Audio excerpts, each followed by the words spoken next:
5 years earlier, dungeons suddenly appeared across the entire world, and with them came endless waves of monsters in a disaster later called the Stampede. Now, 5 years later, Sapporo is home to Hokkaido's biggest dungeon, Chikaho, sitting just outside Odori Park. The place is packed with people, and in the crowd, an adventurer accidentally crashes into Karaboshi Haruki, a 27-year-old rookie adventurer. Chikaho has always been crowded, but lately it feels even worse, and Haruki, who isn't well known, leaves that day without earning any loot. After the chaos that followed the dungeon outbreak, Japan's government created the adventurer profession, allowing qualified people to enter dungeons and fight monsters at the risk of their lives. Haruki knows he has to push himself harder, especially when he sees on his phone that some people use their adventuring background to get better jobs. Former adventurers often sell themselves as tough, confident, and able to survive harsh conditions, qualities companies love. Suddenly, the crowd rushes towards someone famous, Tatsun, as excited girls gather around him, praising his popular blog. Haruki checks his own blog with only 4 views and quietly wonders why no one ever reads his posts. Later, while driving home, he notices how the roads have improved, thinking about how the area was once nearly destroyed. Tired, he opens his garage door and is shocked to find a staircase leading deep underground. He stares at the hole in shock, first thinking it might be a sinkhole, until he realizes it is actually a dungeon entrance. He can't understand how or why a dungeon appeared inside his garage, and his thoughts stop when he notices his snowplow machine completely wrecked in the corner. That machine cost him 3,000 yen, money he earned through hard work, and before buying it, he used to shovel snow by hand every single morning. As winter approaches, he wonders sadly if he will have to go back to that exhausting routine.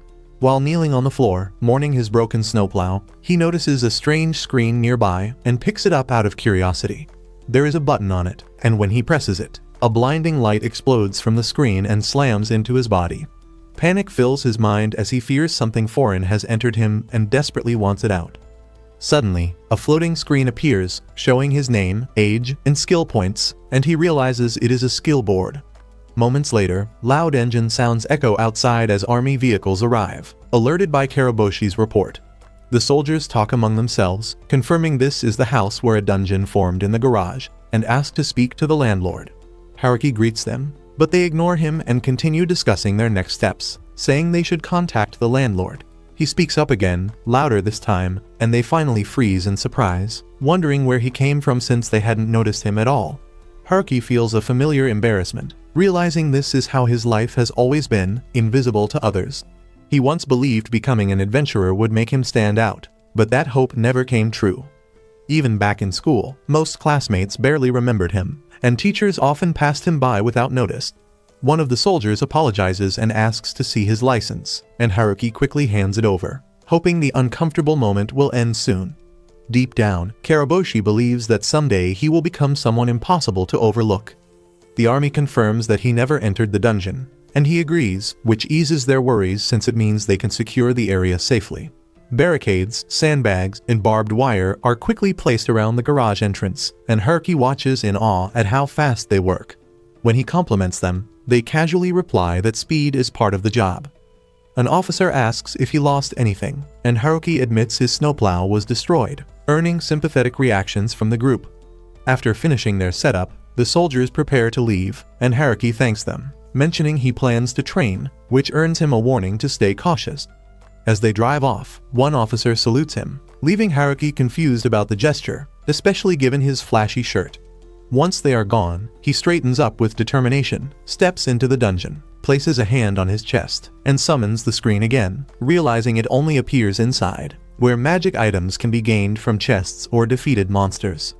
These items carry strange powers that go far beyond normal human logic. Staring at the floating screen, he wonders if there is some kind of guide and starts pressing buttons until he notices a letter H, guessing it stands for beginner, while A or S might be the top ranks. He figures skill points can be used to upgrade items or abilities, and another screen pops up showing stats like vitality, strength, dexterity, and technique, just like a game's skill tree. When he checks his stealth stat, he realizes his uneasy feeling was right, since it is already nearly maxed out. His eyes move to a section called Special, and at first he thinks it might mean a hobby or personality trait, until he notices something labeled Growth Rate. The explanation says that the more power he gains from defeating monsters, the faster he will grow, and without much thought, he pours all his points into it. Regret hits him almost instantly, making him wonder if he should have spread his points into safer skills. But after failing to find a reset option, he stands up and moves on. He walks down the dungeon stairs and arrives in a huge cave, amazed by how wide and bright it is, even wondering if the walls themselves are glowing. To test it, he stabs the wall with his dagger and finds it feels like clay, but is far tougher than expected, only cracking and collapsing slightly. At that moment, he spots a large insect crawling toward him, and the screen identifies it as a giant centipede, a beginner-level monster that moves slowly with long antennae stretching from its head. Karaboshi remembers that the centipede uses its antenna to sense everything around it, so if he cuts them off, it won't be able to aim properly, and he can finish it by crushing its head. He rushes forward with sharp movements, confused about why the monster was labeled slow, while reminding himself to stay calm and trust the plan. He slices off the antenna first, then tries to attack its body, only to find its skin is far thicker than expected. The centipede suddenly lunges, and he narrowly dodges, realizing it is faster than he thought, but still manageable. He strikes again at the same spot, driving his dagger straight into its head until it splits open, and the creature collapses, bleeding out until it stops moving. Breathing heavily, Karaboshi drops to the ground, exhausted after his first real monster fight. Knowing more monsters could appear, he forces himself up and decides to collect what he can, but a strange feeling rises in his stomach, and he throws up, wondering if this is level-up sickness or an effect of his growth rate. Shaking it off, he begins cutting off the centipede's legs, gaining a large amount of experience and thinking the shell might work as armor. When he finishes, he studies the remains, realizing the material could be made into full armor or sold for good money. But when he tries to carry it, he quickly sees it won't fit into his bag. He looks over what remains of the body and stares at the soft flesh inside, wondering if it can be eaten. He recalls scholars saying monsters are divided into two types, edible and inedible, so he cuts a piece with his knife, puts it in his mouth, and chews. The meat is tough, has no smell, and no taste at all, and he forces it down with water, realizing it's not poisonous, just pointless to eat. Ever since dungeons appeared, oil prices have gone up and food shortages have spread, to the point where even vegetables are considered luxury items. Thinking about that, he figures that in an emergency, centipede meat might still be better than starving. Afterward, he climbs back up to his house and opens his laptop to visit the adventurer website known as Naru. While browsing, he learns that just visiting the site improves survival rates for beginners like him. The site has a wiki with monster data, attack patterns, and harvesting tips, along with message boards and daily updated blogs.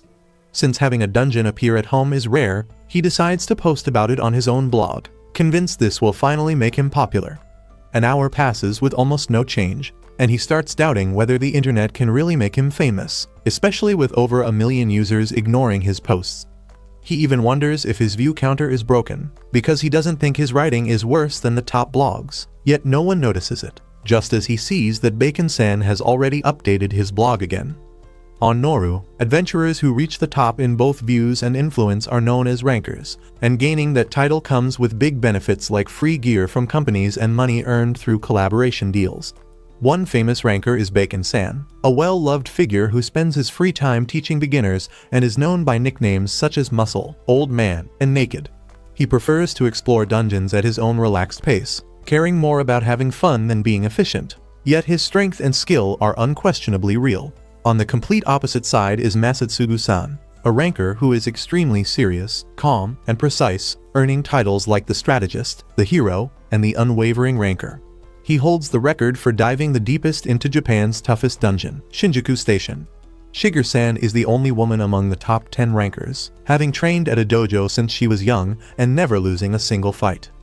Everyone feels incredible, everyone seems impressive and cool, yet he feels like the only one who isn't, and he can't help but wonder why. Pushing those thoughts aside, he tells himself there's no time to feel depressed, because his garage has become a dungeon, and he now owns magical tools that will surely make him stronger. Determined to overcome his inner doubts, he returns to the dungeon and begins killing centipedes with the skill of a seasoned adventurer. Having already defeated more than 100, a small sense of guilt lingers, as it almost feels like he's bullying them, and he has grown used to the uncomfortable feeling that comes with leveling up. As he continues deeper, he carefully maps the dungeon, though he hasn't even finished charting the first floor yet. When several centipedes appear at once, he moves forward calmly, killing them one by one with smooth, fast motions, cleanly cutting off their heads, showing how much faster and more efficient he has become. Just the day before, he could barely fight one monster and ended up gasping for air. Now, it feels like he's moving with a completely different body, and it's all thanks to his growth rate. Back in Chicago, there was intense competition everywhere, but here, in only a few days by himself, he has already defeated more than 200 monsters. Even though his growth is happening at an unbelievable pace, it still doesn't feel fully real to him. His base strength feels almost maxed out, and he realizes there's no longer a need to train the basics. This makes him wonder if it's time to switch to a new weapon. When he checks his screen, he sees that there's no boss monster on this floor, and even though his skill points haven't gone up yet, he knows they will sooner or later. He decides to head down to the second floor. The terrain feels nearly identical, and he remembers hearing that dungeon layouts don't change much until the 10th floor. The deeper someone goes, the harder the dungeon becomes, and only around 10% of adventurers ever make it to the 10th floor, known as the middle levels. Because adventurers usually work alone, information about higher floors is often purposely hidden online to limit competition. The site also explains that dungeon floors grow exponentially larger the deeper one descends. As he walks through the second floor, wondering what kinds of monsters might be waiting further below, he suddenly hears a cracking sound. Without warning, plant-like creatures burst from the ground, shaped like onions with roots and leaves. Curious, he picks one up, but the moment it splits open, tears instantly fill his eyes. The onions are unbelievably fresh, and he can't stop crying. Deciding that this is enough for today, he heads back home with the onions in hand. There are plenty of them, and in times like these, vegetables grown from monsters could easily be taken over and controlled, at least in Otama. He ends up harvesting far too many onions with his dagger, pushing it until the blade finally snaps. Letting out a tired sigh, he decides he will stop by the weapon shop tomorrow. Around the same time, a young girl behind a counter sighs as well, saying she's bored while wondering if she can meet today's sales quota, as she works as a cashier at a weapon shop. Meanwhile, Karaboshi is enjoying the almost heavenly taste of eggs at Kitora-san's house, finding them far better than centipede meat. Kitora-san smiles warmly as he watches him eat, while 3 crates filled with onions sit stacked inside the house. Looking at them, Kitora-san hesitates and asks if it's really okay to receive so many fresh onions, but Haruki quickly insists he accept them as thanks for always helping him, reminding him that neighbors should support each other. As Kitora-san examines the onions, old memories resurface, reminding him of picking onions like these long ago with his wife before she was killed by a monster. Just touching them brings back the painful memory of how she walked ahead of him in the dungeon and was suddenly attacked, and how deeply he still misses her. Sensing the sudden silence, Haruki stops eating and quietly listens, then stands up to leave and apologizes for causing trouble. Kitora-san reassures him that it's fine, thanks him for stopping by, and asks if he plans to go adventuring again. Sitting in his car, Haruki answers that he does, but before that, there's one place he needs to visit, and soon after, he arrives at the guild and begins placing centipede hard shells on the counter. The girl behind it stares in confusion, wondering what these strange items are and where they came from, as he calmly asks her to appraise them. She stares at the huge pile in disbelief and asks how he managed to bring all of this in by himself. With a hint of pride, he tells her there are 200 pieces, and she repeats the number in shock before asking if they all belong to him. He calmly confirms that they do, and she asks him to wait while she finishes the appraisal. A short while later, she calls his name and explains that the count comes to 216 shells in total. The ones without scratches are valued at 1,000 yen each, while the damaged ones are worth 100 yen each, and she asks if he's okay with the price, adding that the money will be sent directly to his Ike card.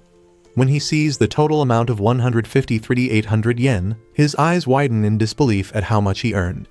After thanking her, he adds his narrow points and realizes his total is now 161,460 yen, silently thanking the centipedes for it all. At last, he has enough money for gasoline, and with his next stop decided, he heads to the weapon shop. The moment he steps inside, his eyes light up at the sight of countless daggers, armor sets, shields, and swords lining the walls, and he walks around excitedly like a child. His attention stops on a long sword, thinking it's a reliable choice that would make him look like a proper adventurer. But then he imagines how much attention he'd get fighting monsters with just a dagger. That thought excites him more, and he heads to the dagger section. carefully inspecting each weapon until one stands out. The werewolf dagger, priced at 1 million yen, which feels about right for a mid-level adventurer. Just then, the shopgirl walks over and greets him with a friendly smile. She stands beside him, looking over the daggers, and asks if he's interested in that one, offering to open the case for him. He feels embarrassed right away, wondering why anyone even noticed him, and his nerves feel stronger than when he was fighting monsters. Still, deep down, he feels happy because someone finally paid attention to him. After opening the case, the girl tells him he can touch and examine the weapons freely. He steps closer and carefully grabs the werewolf dagger that first caught his interest, but no matter how hard he tries, he can't lift it. She explains that weapons made from dungeon materials choose who can use them. He starts thinking it might be about compatibility, like how a mid-level adventurer can't handle high-level monsters. The shop girl then suggests he try the beginner weapons instead, explaining that while they are still pricey, their performance is very reliable. He moves to that section and finds that he can lift one of the daggers without trouble. When he pulls it from its sheath, it feels a bit heavy, but comfortable in his hand. The girl tells him it's called the Silver Wolf Dagger. As Karaboshi gives it a light swing, she smiles and says it looks like he can equip it properly, and they walk toward the register. He asks if she's not allowed to sell weapons people can't use, and she explains that many customers buy based on looks or price, then come back angry when they realize they can't handle them. He says that sounds rough, but she reassures him, joking that she made sure to let him feel a little pain first before choosing. Karaboshi goes quiet, and she cheerfully adds that if he tried to return it, his facial expression would change real fast. He gives an awkward smile and says he has no plans to return it. She then asks if he is a mid-level adventurer, and he quickly answers that he isn't, explaining that he only started not long ago. Hearing this, she begins checking his armor and points out that his leather gear is badly worn down. Feeling embarrassed by how close she is, Karaboshi admits that he's still inexperienced and untalented.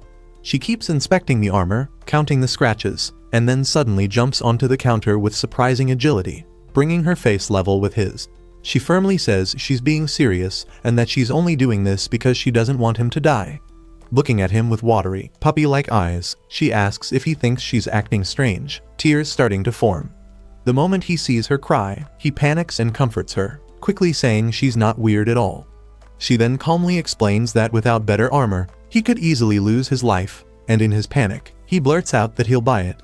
In the end, he purchases a centipede protector for 50,000 yen, a silver wolf dagger for 98,000 yen, and a strange mask for 500 yen, spending a total of 148,500 yen. Carrying his bag, he leaves the weapon shop as the girl cheerfully thanks him for his purchase. The moment he's gone, she quietly celebrates to herself, as Yuyujuki Aken Ikubishi, the shop clerk, realizes she has somehow met her daily sales quota, something she had been struggling with. She thinks about the odd mask filled with bad miasma that never sells, noting that it wasn't even a magic item, yet she still managed to get rid of it. Feeling proud of how easy it was to sell him so many items, she becomes excited and already plans to brag to the clerk at the neighboring shop. Then, a troubling thought crosses her mind, as the silver wolf dagger he bought shouldn't be usable by anyone below the middle levels, since silver wolves only appear on dungeon floors 6 through 8, and their fangs are normally crafted into high-quality weapons meant for mid-level adventurers. For a brief moment, she wonders why the man called himself a beginner, but quickly drops the thought since she doesn't really care about him. Meanwhile, Karaboshi is still stunned by how much money he just spent. When he returns to the underground floors of Chikaho, after experiencing the true dungeon inside his own garage, he can't understand why so many people still come here. The dungeon is packed with both men and women, and while adventurers usually have to fight each other for monsters on the first and second floors, today somehow feels different to him. He quietly promises himself that one day, he will reach the deepest level of this dungeon. Checking his status screen, he sees that it has updated just as he expected, now listing the second floor as the deepest he has reached and showing that he gained 1 skill point. He assumes skill points can't be earned outside of dungeons, or maybe the conditions there are simply too easy. Remembering how he once struggled to kill a centipede with a single strike, he wonders if it would still be difficult now, or if the dagger's performance made the difference. With those thoughts in mind, he prepares to head deeper, knowing that from this point on there will be fewer people and more monsters. Just as he's thinking that, a killer rabbit suddenly rushes at him with terrifying force, strong enough to injure him if not for his new armor. killer rabbits are known as brutal monsters, using their powerful legs to move at unbelievable speeds. According to online information, only the meat and horns of male killer rabbits sell for high prices. He can clearly tell this monster is far more dangerous than the centipedes, and he feels its intense killing intent, which strangely excites him. He slashes at it with his dagger, but the rabbit immediately attacks again, barely slowing down at all. He strikes the rabbit again, knocking it into the air as it rushes back at him at full speed with its claws out. But this time Karaboshi is fully prepared. He slices it while it's airborne and finishes it off once it hits the ground, killing it for good. Breathing hard, he collapses, stunned that he actually won the fight. Moments later, other adventurers arrive and look around in confusion, finding the rabbit already dead and wondering who defeated it. When Karaboshi admits it was him, they stare in shock, unable to believe someone acted faster than they did. As he tries to stand, his body starts shaking, and he realizes the rabbit's speed and killing intent scared him more than he noticed at first. Nearby, the adventurers whisper to each other, saying it should have been killed quicker, arguing about fault, and warning that a monster parade is coming. Confused by their words, Karaboshi watches them abandon the drop and run off in one direction, while he chooses to sprint the opposite way.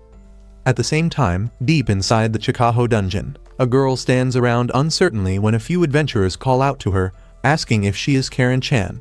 Startled, she politely confirms, and the three men exchange confused looks, saying they found her through Naru's recruitment forum and expected something completely different.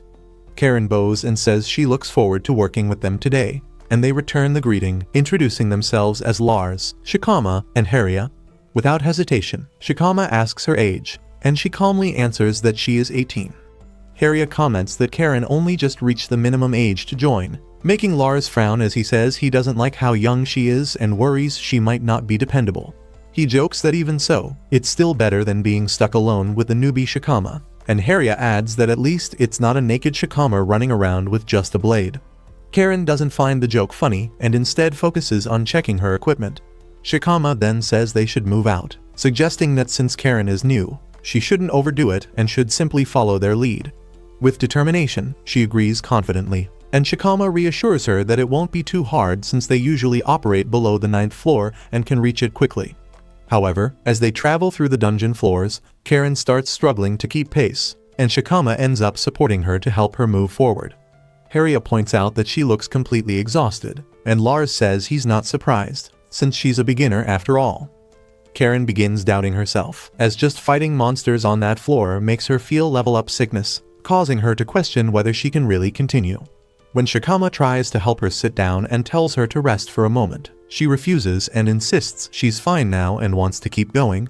He tries to encourage her by saying he thinks she's very brave. Lars then comments that most female adventurers usually just mess around on the 1st and 2nd floors, adding that it's actually because the lower floors are more dangerous.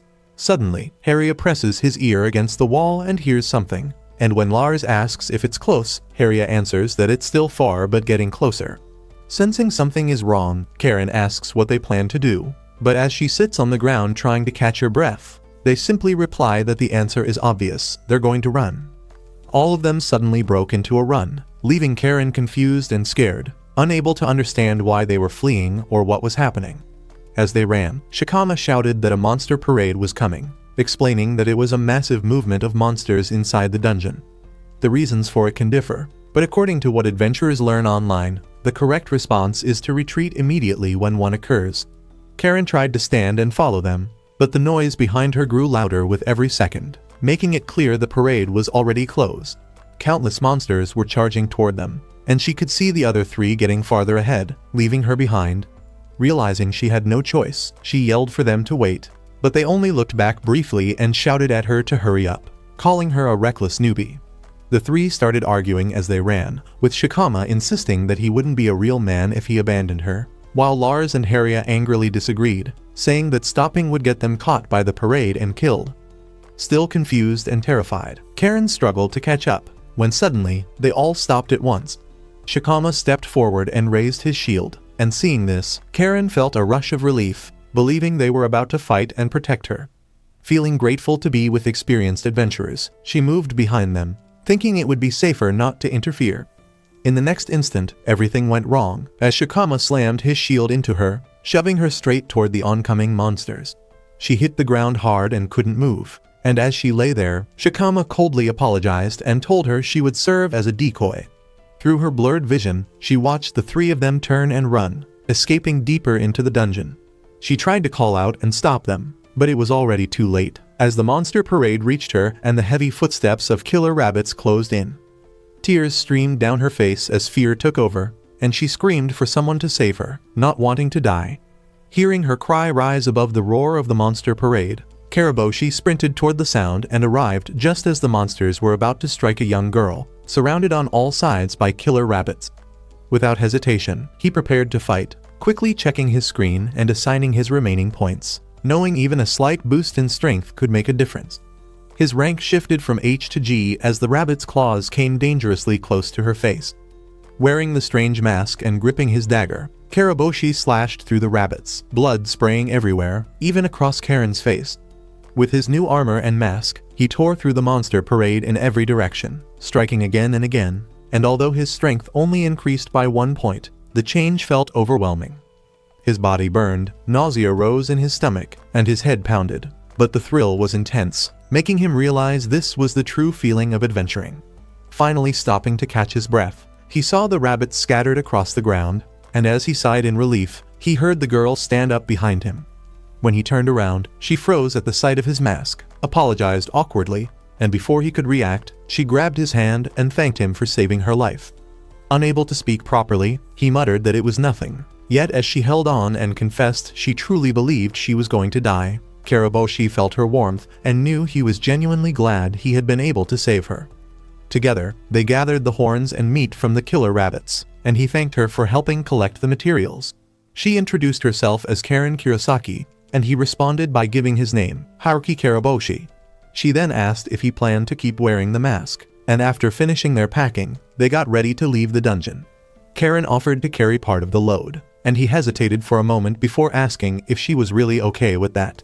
As they walked toward the exit, she asked if Haruki was a Sapporo ranker, but he corrected her through the mask, saying he was only a beginner. She suddenly stopped walking, shocked by his answer. If he was just a beginner, then why would he rush straight into a monster parade? He replied that he had acted on impulse, without really thinking. Karen was stunned by his response, and Karaboshi himself was even more amazed, knowing it was all thanks to the skill board. He couldn't believe that, despite being a beginner, he had charged into a monster parade and survived. He then mentioned that he had passed a group of 3 men while running toward the danger and asked if she knew them. Her face darkened as she explained that those men had recruited her through the Naru website, and she believed they would help her grow stronger. Her words trailed off, and he immediately understood. An adventurer's duty is to protect others, and he could not forgive those who acted selfishly or abandoned the weak. While there are moments when leaving someone behind is unavoidable, those 3 had not hesitated even once, caring only about escaping. Lars had demanded they run right away, and Haria had seen Karen as nothing more than bait, and in Karaboshi's eyes, people like that were unforgivable. At the Adventurers Guild, Yuyujuki Akane from the weapon shop was chatting with a guild clerk behind the counter. She was pushing the clerk to review her shop's income report, repeatedly pointing out the comparison with last year. The profits had jumped to 200%, and she made sure to emphasize that number again and again. With a smug smile, she then asked if the clerk's branch was doing just as well. The woman snapped back, telling Yuyujuki to stop bragging because it was getting annoying. Even though they were both branch managers, the clerk was Yuyujuki's senior, and Yuyujuki was expected to show more respect. Yuyujuki fired back, saying seniority based only on years didn't matter anymore, and that results were what truly counted. Comparing herself, a young and attractive woman with outstanding results, to the older and average clerk, she claimed the difference was obvious at a glance. The clerk stood there in shock, wondering who Yuyujuki was calling old. Just then, someone entered the guild and apologized for interrupting. Both women instantly switched expressions and greeted the customer warmly. When they turned around, they froze in disbelief. A man wearing a strange mask stood there, carrying a large pile of killer rabbit horns, with a small girl following behind him. The moment Yuyujuki recognized the mask, she quickly ducked behind the counter. Karaboshi spoke calmly, saying he wanted to sell the horns and asking for an appraisal. A chill ran through Yuyujuki as she wondered if this masked man was the same customer from her shop earlier. Karaboshi and Karen stepped up to the counter and poured the horns onto the table, prompting the clerk to ask if they were killer rabbit horns. Karen nodded and confirmed it, adding that there should be about 100 horns in total. Both clerks froze in shock at the overwhelming amount. Yuyujuki immediately felt something was off, since killer rabbits were dangerous monsters that beginners normally couldn't defeat. Taking down 100 of them in just one afternoon was far beyond what a bronze-level beginner should be capable of. On top of that, female killer rabbits didn't have horns, meaning even more monsters may have been killed. Doing all of this alone was clearly unnatural. After a short wait, the clerk thanked them and announced the appraisal results, stating that 101 killer rabbit horns were worth 202,000 yen. She carefully checked the receipt again to make sure everything was correct, and Karaboshi calmly agreed to the amount. The clerk then asked if he wanted to use the team division option, and when he admitted he didn't know what it was, she explained that it allowed the money to be split and deposited separately, while also granting bonus service points. After listening, he agreed to use it. At that moment, Karen's eyes filled with tears as she protested, saying it wasn't fair since she hadn't really done anything. He insisted that helping carry the horns still counted, but Karen argued that she hadn't fought at all. He then suggested that since she carried 48 horns, she should be paid for that portion. Hearing this, Yuyujuki realized the truth, that this man had defeated all those killer rabbits by himself. The clerk apologized and explained that it wasn't possible to calculate payment for exactly 48 horns. Yuyujuki suddenly cut in, grabbed the clerk's arm, and pulled her down behind the counter. Karaboshi noticed the sudden movement, while Yuyujuki demanded to know why the clerk couldn't simply redo the appraisal properly. The clerk nervously explained that reappraising would require overtime work, which was strictly limited, and she didn't want to risk angering her superiors. Yuyujuki clicked her tongue at the excuse, calling it foolish and saying that this kind of thinking was exactly why the clerk would always be slow, no matter how much time passed. Offended, the clerk snapped back and demanded to know what Yuyujuki meant by that. By then, Yuyujuki had already straightened up, apologized politely to the customers, and asked them to wait just a moment. She quickly punched numbers into the calculator, working at full speed, then handed out 2 cards. Thanking them for their patience, she explained that the payment had been adjusted, with one portion equal to the value of 53 horns, plus half the value of the remaining 48 horns, and that the money would be deposited separately into each account. Karaboshi and Karen both thanked her and left the guild together. As they walked away, Karaboshi became certain that this woman was the same clerk from the weapon shop earlier that day. Left behind, the guild clerk angrily demanded to know what Yuyujuki thought she was doing and insisted on an explanation. Yuyujuki shot back that this was an important customer, and while she normally followed the boss's rules, it was fine to ignore half of them when the person bringing in the money was standing right there. The clerk argued that Yuyujuki was being incredibly rude to both the boss and the customer and declared she would report everything Yuyujuki had done that day to their superior. Yuyujuki replied that she didn't care at all and said that someday, the clerk would end up thanking her. The clerk could only stare in disbelief at how Yuyujuki always managed to talk back. As they reached the car and Karaboshi prepared to head out, Karen suddenly stopped him and asked how she could repay him. Confused, he said it wasn't necessary, explaining that all he did was save her, nothing more. Still, she insisted, saying she truly wanted to show her gratitude and that if there was anything at all she could give him, no matter what it was, she wanted to do it. He didn't really understand what she meant, but he was sure she had no bad intentions, only pure gratitude. Even so, from a social standpoint, a 27-year-old man being involved with an 18-year-old girl could easily cause serious misunderstandings. Wanting to avoid any trouble, he quickly got into his car, told her not to worry about repaying him, and drove off in a hurry. When he reached his building and entered the hotel, the exhaustion hit him all at once, and he realized he probably wouldn't have been able to drive any farther if he had stayed longer. He dropped onto his bed and only then noticed that he had been wearing the mask the entire time. His mind drifted back to the moment he entered the hotel and passed the receptionist, realizing he must have scared them with the strange mask and the odd way he had been moving around. Yet while wearing it, he hadn't felt anxious at all, almost as if he were inside a dream. It felt like he had no presence, as thin as air, and yet he still clearly existed within other people's sight, making him suspect the mask might be some kind of godlike item. Later, at the rough-looking tavern, Karaboshi felt excited that he had finally reached the famous spot often mentioned on the Naru website. He lifted his mug and noted that even a medium drink cost 2,000 yen, but decided that today deserved to be treated as a special occasion. While he was lost in thought, Another customer accidentally bumped into him while ordering, splashing Karaboshi's drink all over his face. The man didn't even notice, assuming he had hit a wall instead of a person. His friend started to explain that he had seen it happen, and had already warned him about some creepy guy wearing a strange mask, and the other agreed, saying he had noticed him too, clearly talking about the masked man with the dagger, and remarking that from head to toe, he looked exactly like a complete beginner. The first man agreed, saying the mask was ugly and outdated, and that he only wore something like that because he was a nobody. Karaboshi overheard them and felt shocked that people had actually noticed him, and were even talking about him. To him, that alone felt amazing. He suddenly stood up, lifted his mug high, and felt like he had gone from being invisible to truly existing. With new confidence, he ordered another beer. The people nearby jumped in surprise, realizing they hadn't noticed him there before. A waitress came over with the drink, and he took the mug from her hand and greeted her politely. After finishing, he decided it was time to head back to the hotel. Once there, he opened his laptop and started writing a blog post about the monster parade incident. He felt sure that today's story was strong and would finally get some reactions.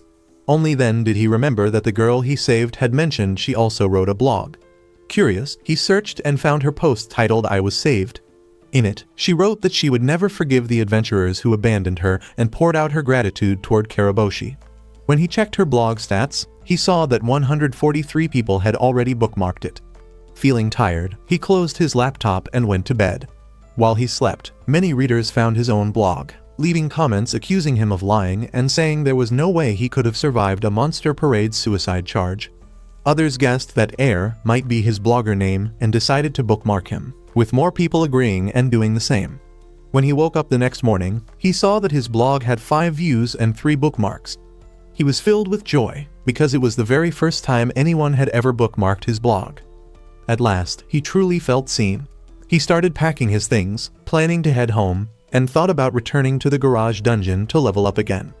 But then he realized that going straight home might be dangerous, since the 3 adventurers from before could try to harm the girl. Instead, he chose to go meet her. When he arrived at the dungeon area, it was packed with people, and he thought it would have been smarter to send her a direct message, because finding her in such a crowd seemed impossible. Just then, he heard someone calling his name. Karen waved happily and greeted him with a bright good morning. He replied and asked how she managed to find him, shocked because, despite his weak presence, this was the first time anyone had ever called out to him by name. She laughed and said it was because of his mask, which stood out so much. Only then did he realize he had forgotten he was still wearing it. She lightly touched the mask and said it was incredible, joking that for a god-like item that only cost 500 yen, the shop clerk must be a goddess. Noticing how uneasy he looked, Karen asked if something was wrong, and he admitted he had been worried about the men from yesterday. As he spoke, the 3 adventurers suddenly approached them, and only then noticed the masked man. Karaboshi quietly asked Karen if those were the same men, and she confirmed it. He told her to stay where she was, suspecting that the 3 had come to check if she was dead, and if she was alive, they might threaten her or even try to kill her to stop her from spreading a bad story. Actions like that could get adventurers disqualified. As these thoughts rushed through his mind, the 3 men suddenly charged at him, ready to fight, and he couldn't believe they would attack so openly in such a crowded place, especially with a young girl right there. He judged the situation in a split second. If he dodged Shikama's shield, Harria's arrow would come next, and even if he survived that, Lars was waiting with his heavy sword. As they rushed closer, he stayed calm and focused, trying to find a way to escape their combined attack. Just as a blade flew toward his chest, ready to stab him, another sword suddenly cut in between. Shikama's weapon shattered on impact, and the force knocked him flat to the ground, completely stunned. "What's with all this noise?" the man holding the sword asked. Both Karen and Karaboshi recognized him immediately. It was Masatsugu. The crowd exploded with excitement at his appearance, and Karaboshi was shocked, realizing he hadn't seen Masatsugu move at all. Shikama quickly tried to explain, claiming that it was actually Karaboshi and Karen who caused the trouble, saying they had been pushed into a monster parade and almost died. Karaboshi saw through the lie right away and understood the tactic he was using. The people around them began to whisper, because abandoning someone to a monster parade was completely unforgivable. Masatsugu calmly asked Karen and Karaboshi if Shikama's story was true. Karaboshi answered that it wasn't and pointed to Karen, explaining that the 3 men had entered the dungeon with her to train her, But when a monster parade appeared, they ran and used her as bait. Karen lowered her head as tears filled her eyes. After listening, Masatsugu said it was truly a terrible situation. The three adventurers shouted back, demanding to know why he would believe a man wearing such a strange mask when their lives were supposedly in danger. Masatsugu faced the three men and said calmly that he believed none of their words. The moment they pointed their weapons at other people, they had already lost all trust. Shikama tried to argue back, asking how Masatsugu could judge them just by seeing their weapons, claiming it was all done in self-defense. Right then, the police arrived and asked what was going on, and the three adventurers immediately panicked, unable to stay composed. Even the officers recognized Masatsugu, with one of them admitting he was a fan. Karaboshi realized that even the police admired him and felt relieved that the situation was now in their hands. Standing a short distance away, Karen asked Karaboshi if everything was finally over and whether it had worked out. While they waited, Masatsugu explained the situation to the police, and Karaboshi thought that if things truly ended here, it would be for the best.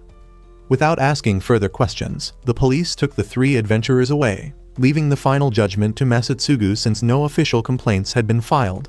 As they were being let off, Masatsugu turned toward Karaboshi and asked for his name. After a brief pause, Karaboshi introduced himself as Haruki Karaboshi and added that his name on Naru was Air. Masatsugu smiled and casually said that he was quite strong, wasn't he? Karaboshi froze, unsure why Masatsugu said that so suddenly, and couldn't tell whether it was praise or a warning. Masatsugu went on, saying that even now, Karaboshi was hiding his presence, and after spending so long lurking in dungeons, it had become a habit. Karaboshi quietly admitted to himself that it was true, and in his heart, he wanted to thank Masatsugu for being the one who noticed. Masatsugu continued, saying that out of everyone he had ever met, Karaboshi was the one who erased his presence the most, and that it was an unbelievable ability.